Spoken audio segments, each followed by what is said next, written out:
Hello guys, तो आज हम लेके आ गए यूनिट एंड डायमेंशन 11 का फर्स्ट चैप्टर बेसिक्स है। इस पे हर साल क्वेश्चन पूछे जाते हैं। इस साल भी पूछा था और आगे पूछते रहेंगे।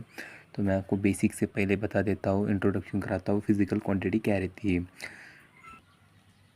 फिजिकल क्वांटिटी मतलब those quantity which are measurable and define any law of physics are known as physical quantity. Physical quantity मतलब क्या रहती है, जो मेजर होती है और वो डिफाइन करती है लॉ, कौन से भी लॉ को, मतलब फिजिक्स के कौन से भी लॉ को, उसको फिजिकल क्वांटिटी कहते हैं। एग्जांपल हम दे सकते हैं 5 Newton of force is 5 Newton of force. वो क्या मतलब क्या डिनोट करता है, जो 5 है वो फिजिकली क्वांटिटीज, मतलब 5 हमें डिनोट करा है फिजिकली न्यूमेरिकली, पर उसके पीछे जो यूनिट लगा है एन इसको ये बोलते हैं न्यूटन। वो क्या डिनोट कर रहा है, third law of can be define, मतलब न्यूमेरिकली भी उसको ही फिजिकल क्वांटिटी 5 न्यूटन, मतलब न्यूमेरिकली 5 न्यूटन मतलब कंपोनेंट दिखा रहा है, और एन उसको डिनोट कर रहा है कि कौन से यूनिट में, मतलब फोर्स का ये दिखा रहा है, और उसको न्यूटन बोलते हैं। न्यूटन मतलब थर्ड लॉ पे हमें वो डिफाइन करता है।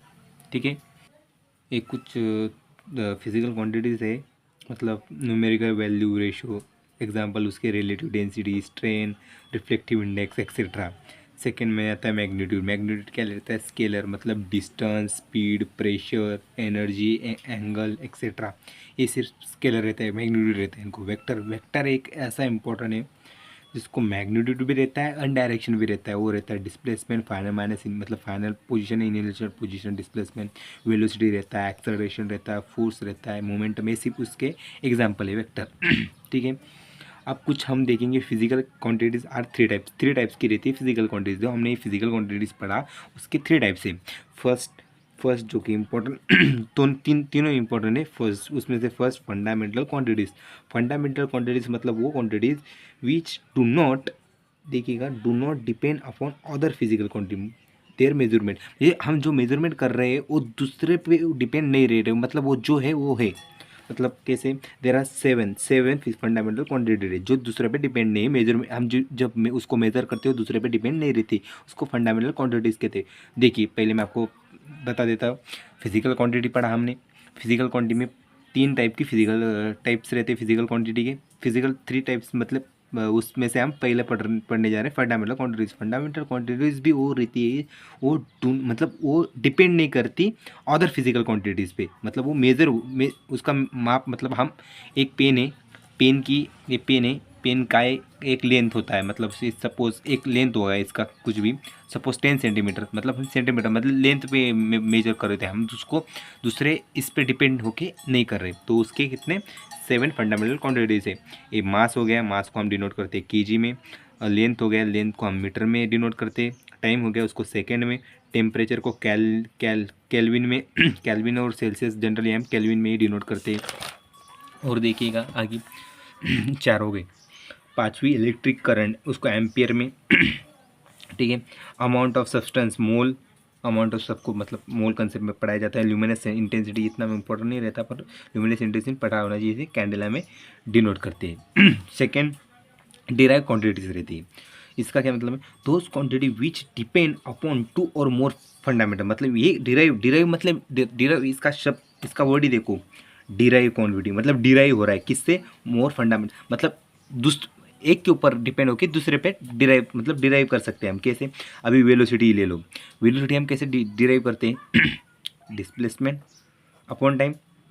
ये क्या हो गया, वेलोसिटी। एक्सेलरेशन भी वेलोसिटी अपॉन टाइम। फोर्स क्या रहेगा, mass into acceleration, pressure force by area. मतलब हम एक के ऊपर दूसरे को रेखे डिपेंड करके, मतलब डिपेंड होते हैं, और डिराइव क्वांटिटीज को ही, मतलब ये इसके एग्जांपल हो गए for the measurement force of length. देखिए, फोर्स क्या रहते हैं, मास इंटू एक्सेलरेशन, मतलब मास क्या आ गया, हमारा मास किस में आता है, केजी में आता है, मतलब ये फोर्स, मतलब फोर्स ये डिराइव होता है इससे, मास इंटू एक्सेलरेशन। ये एक्सेलरेशन का यूनिट, मतलब जनरली मैं आपको ऐसे मतलब सिंपली आपको भी समझ रहा होगा मैं क्या कहना चाह रहा हूँ।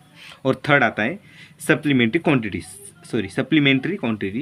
थोस quantity which have unit, those quantity उनको यूनिट होती है बट नो डायमेंशन, उनका कोई डायमेंशन नहीं होता। उनके पास यूनिट तो रहती है पर डायमेंशन नहीं होता। चलो सिंपली, मतलब उसके दो टाइप्स रहते हैं। Two supplementary quantities, plane angle and solid angle. Plane angle का यूनिट ऐसा यूनिट रहता है रेडियन, और सॉलिड एंगल का स्टे रेडियन। ये एक्स्ट्रा पॉइंट होता है, कोई बताता नहीं, पर मैं आपको मतलब बता दे रहा हूँ एज अ कभी कभार पूछ लेते हैं और इम्पोर्टेंट रहता है हमें, मतलब आगे जाके बेसिक में काम आता है। प्लेन एंगल, पहले प्लेन एंगल पढ़ेंगे हम। When two points of an arc connected with when 2 points of an arc at a point O, ये दो पॉइंट है आर्क के, at a point O connect होके एक क्या बना दे रहे हैं, देखिएगा एक आर्क मतलब एक एंगल बना दे रही है थीटा से। हाँ, तो इससे क्या बन जा रहा हमारा फॉर्म, मतलब theta equals to arc by radius, theta equals to arc upon radius, उसकी यूनिट रहती है ऐसा ही मतलब ऐसा यूनिट रहती है रेडियन। थीटा मैक्सिमम क्या रहता है, arc by radius maximum. Arc क्या रहता है 2 पाई, मतलब एक लेंथ, अगर मुझे थीटा क्या रहता है पूरा 360। तो इससे हम ये फॉर्मूला, मतलब how to convert degree into radian, how to convert degree into radian, इस पे एक मतलब है, ये आ गया इंपॉर्टेंट फार्मूला, इससे डिराइव होता है। कईयों को पता नहीं रहता, वो सिर्फ ये फार्मूला देते, और कोई फार्मूला भी नहीं देते, मतलब पता रहता है। अगर मैं पूछूँ 90 डिग्री है तो इसको रेडियन में पूछे तो पाई बाय, मतलब क्या बोलते हैं 2 पाई बाय 2 ऐसे, मतलब सॉरी 2 पाई बाय 4 ऐसे सभी बता सकते, मतलब बता ही देते, मतलब सिंपली क्या पाई बाय 2 ऐसे बता देते। पर कैसे कन्वर्ट करते ये तो ये नहीं, पर अगर हमें इसका दे दिया 75 का, इसे आप डायरेक्ट थोड़ी बता सकते। अगर हमें 65 का दे दिया, 65 डिग्री 75 डिग्री, तो आप कैसे पता, तो इससे फाइन कर सकते। उस पर बेसिक क्वेश्चन आ गए। तो आपको मैं फिर से मतलब फिर से आपको रिवाइज करा देता हूँ। पहले हमने पढ़ा फिजिकल क्वांटिटी। फिजिकल क्वांटिटी क्या रहता है, quantity source are measurable and defines any law of physics, वो मेजर भी हो सकती है और कौन से तरी फिजिक्स के लॉ को डिफाइन करे, मतलब कैसे 5 Newton force with physical quantity. 5 Newton क्या न्यूमेरिकल वैल्यू है, न्यूटन क्या लग रहा है थर्ड लॉ को डिफाइन कर रहा है फिजिक्स के। इन न्यूमेरिकल वेक्टर आ गया, मतलब न्यूमेरिकल वैल्यू आ गई, रिलेटिव डेंसिटी एक पाई कंपोनेंट। मैग्नीट्यूड ऑफ स्केलर, मतलब स्केलर क्या रहता है डिस्टेंस, क्या है स्केलर पूरा पाथ कवर किया, स्पीड क्या रहता है distance upon time, pressure energy, ये मैग्नीट्यूड में है, स्केलर है उसको मैग्नीट्यूड। और वेक्टर क्या रहता है मैग्नीट्यूड प्लस डायरेक्शन है, आपको वेक्टर चैप्टर में पढ़ाते हैं, vector and scalar product, vector and scalar जो मतलब एक चैप्टर रहता है, एज ए जी में रहता है, वो नीट में भी रहता है, बेसिक मैथ में पढ़ाया जाता है, बहुत इंपॉर्टेंट रहता है, उस पर एनएलएम मतलब पूरा फिजिक्स मतलब बेस रहता है वो भी अगर आपका हुआ नहीं हुआ तो मैं कर दूंगा। और फिर हमने फिर पढ़ा physical quantity, 3 type physical quantities क्या 3 टाइप रहती है, फंडामेंटल रहती है, दूसरी डिराइव रहती है, तीसरी सप्लीमेंट्री रहती है। हमने पहले पढ़ा फंडामेंटल क्वांटिटीज, वो क्वांटिटी डिपेंड नहीं करती, यानी फिजिकल क्वांटिटी जिसको हम मेजर कर रहे हो दूसरे पे डिपेंड नहीं रहती। उसमें क्या हमने 7 पढ़े, mass, length, time, temperature, electric current, mole, amount of mole, सब मुझे सब्सटेंस उसको उसकी यूनिट मोल है, करंट एम्पेयर, करंट का एम्पेयर है, ल्यूमिनेस इंटेंसिटी इसका कैंडल है। सेकंड हमने पढ़ा डिराइव क्वांटिटीज़, वो क्वांटिटीज़ क्या रहती है डिपेंड रहती है ऑन अदर इस पे, मतलब वेलोसिटी के डिस्टेंस अबाउट, मतलब ऐसे मैं आपको बता रहा हूँ उसके एग्जांपल है। और हमने थर्ड पढ़ा सप्लीमेंट्री क्वांटिटीज़, वो क्वांटिटी क्या उसको यूनिट तो रहता है but not dimension, we are मतलब उसको सप्लीमेंट्री, उसमें दो आता है plane angle and solid angle.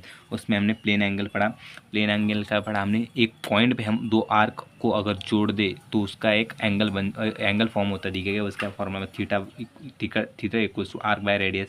तो वहाँ से हमने 1 मतलब डिग्री को हम कैसे रेडियन में कन्वर्ट कर सकते हैं ये हमने पढ़ा। और इसके क्वेश्चन में आपको ये मतलब ये लो एक क्वेश्चन कर लेना, स्क्रीनशॉट करके क्वेश्चन कर लेना। और आगे हम सॉलिड एंगल में पढ़ाने जा रहा हूँ उसको। वो क्या रहता है when a few point of parameter of an area connected to random point of solid are is called edge, मतलब 3D एंगल में 3D इसमें ये होता है, इसको सॉलिड एंगल कहती है। मतलब सॉलिड एज अ बॉक्स हम इसको 3D स्ट्रक्चर में देखते हैं, पूरा एंगल कवर, इसको ऐसे सॉलिड एंगल को इस मतलब उसके एंगल को ऐसे डिनोट करते हैं equals to area by radius into radius का स्क्वायर। एक रेडियस और पीछे का एक रेडियस, मतलब 2 रेडियस रहते हैं ना 3D में देखते हैं, तो रेडियस आर स्क्वायर हो जाता है, मतलब ऐसा यूनिट रहते हैं उसका स्टेयर रेडियन। तो इसको as a 5 equals to area by r square. और 5 मैक्सिमम कितना रहता है पूरा area maximum by r square, पूरा एरिया क्या रहता है 4 pi r square by r square से। और 5 रेडियन मैक्सिमम क्या आ जाएगा 4 पाई स्टे रेडियन। ये हमारा ये क्या एकदम एकदम मुझे एकदम एक्स्ट्रा बोल सकते हैं, हमें एक्स्ट्रा एक बहुत एक्स्ट्रा हो गया है।